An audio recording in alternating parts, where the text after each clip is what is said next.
5 ওয়াক্ত নামাজের পরে একটা দোয়া কখনো আমরা ছাড়বো না। আল্লাহর বান্দিগির ভিতরে যে স্বাদ অন্য কোনো কিছুতে সে স্বাদ নাই, ইবাদতের সে স্বাদ যেন আমরা পাই, সেজন্য নবীজি আমল শিখাইছেন, আল্লাহুম্মা আইন্নি আলা যিকরিকা ওয়া শুকরিকা ওয়া হুসনি ইবাদাতিক। মাশাআল্লাহ, আপনারা সবাই জানেন আল্লাহুম্মা আইন্নি আলা যিকরিকা ওয়া শুকরিকা ওয়া হুসনি ইবাদাতিক। আল্লাহ, আপনার জিকির, আপনার শুকর এবং আপনাকে সুন্দর করে ইবাদত করতে আপনি আমাকে সাহায্য করেন, আমি যেন পারি, আপনি আমাকে সাহায্য করেন।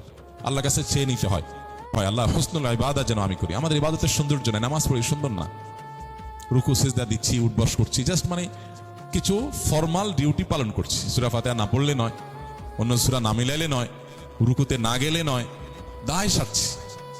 ইবাদতকে ভেতর থেকে এনজয় করে তৃপ্তির সাথে, মহব্বতের সাথে, আল্লাহর ভালোবাসার সাথে আল্লাহকে রুকু পেশ করছি না। একজন পদস্থ বড় কোনো মন্ত্রী, মিনিস্টার, প্রেসিডেন্ট, প্রধানমন্ত্রী, কোনো পাওয়ারফুল মানুষ, তাকে যদি একটু রেসপেক্ট করতে পারি, আমাদের কাছে একটু হলেও ভালো লাগা কাজ করে।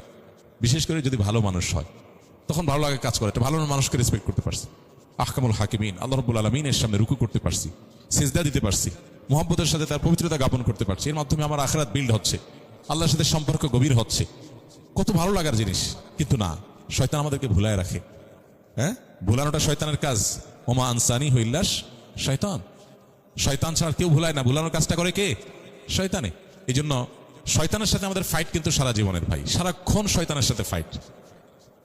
কোরআনে আল্লাহ তাআলা বারবার শয়তানকে পরিচয় করিয়ে দিয়েছেন আদু ও মুবিন বলে। কি বলে? আদু ও মুবিন মানে কি? প্রকাশ্য শত্রু। দেখছেন কখনো? আমরা কখনো দেখলাম না। আল্লাহ বলেন কি? প্রকাশ্য শত্রু। আরে ভাই, যে শত্রু কোনোদিন দেখলামই না, দেখার কোনো স্কোপও নাই, তাকে আল্লাহ বলছেন কি? প্রকাশ্য শত্রু। তাহলে কেমন হলো না? এটা অপ্রকাশ্য গোপন শত্রু বললে মনে হয় যে আসলে কি তাই? শয়তান এর অস্তিত্বটা আমাদের কাছে প্রকাশিত না, কিন্তু তার কর্মকাণ্ড যতটা প্রকাশিত, এতটা প্রকাশিত আর কারোর কর্মকাণ্ড না। শয়তান তার কর্মের মধ্য দিয়ে প্রকাশ্য। বুঝেন নাই?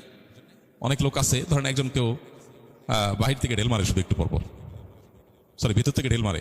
ভেতর থেকে কেউ একজন, আপনি বাইরে আছেন, আপনার ঢেল মারতেছে, একের পর এক মারতেছে মারতেছে মারতেছে। তো এখানে সে নিজেকে গোপন রাখছে, কিন্তু তার শয়তানিটা কি নাই? গোপন নাই। এই জন্য আমাদের শয়তানকে মাথায় রাখা উচিত সবসময়। মাথায় কাকে রাখা উচিত? মানে শয়তানের মাথায় রাখা মানে পজিটিভ অর্থে মাথায় রাখা না। মাথায় রাখা মানে শয়তানের কথা চিন্তায় থাকা উচিত যে ইবলিস কিন্তু বসে নেই, ইবলিস কিন্তু বসে নেই। কোন কোন সালাফতা বলেছেন, শয়তান নেক্সট সুরতে যেহেতু ধোঁকা দেয়, কোন আমলের প্রতি বেশি আগ্রহ তৈরি হলেও চিন্তা করবে ব্যাপার কি, শয়তান কি আমাকে এর চাইতে গুরুত্বপূর্ণ কোনো কাজ ভুলানোর জন্য এই কাম করতেছে কিনা। এই জন্য ভাই, শয়তান আমাদের